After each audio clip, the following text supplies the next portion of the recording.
Chalala Bagasara road પર ધાને ગુરુકુળ પાસે Bolero pickup van ખાડિયામાં ખાબકી હતી। બોલેરોમાં સવાર 12 વ્યક્તિઓ થયા હતા ઈજાગ્રસ્ત। 108 દ્વારા તમામને ચલાળાની સરકારી હોસ્પિટલ ખાતે ખસેડવામાં આવ્યા હતા। 4 ને વધુ ઈજા હોવાથી અમરેલી રિફર કરાયા હતા। ચલાળા પોલીસને જાણ થતાં જ પોલીસ પહોંચી હતી। ઘટનાસ્થળે વધુ તપાસ હાથ ધરવામાં આવી હતી। જે કેસની ગુજરાતી સાથે બિપિન રાઠોડ, ચલાળા।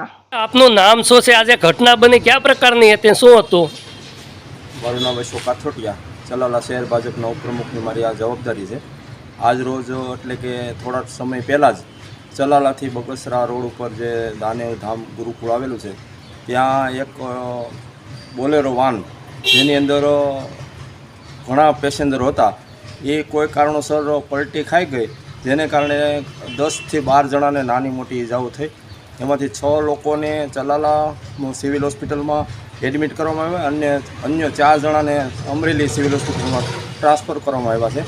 આ જાણ માટે અમે ચલાલા 108 અને ધારી 108ને જાણ કરવામાં આવી, એ પણ ઘટના સ્થળે ઇમરજન્સી આવી ગઈ।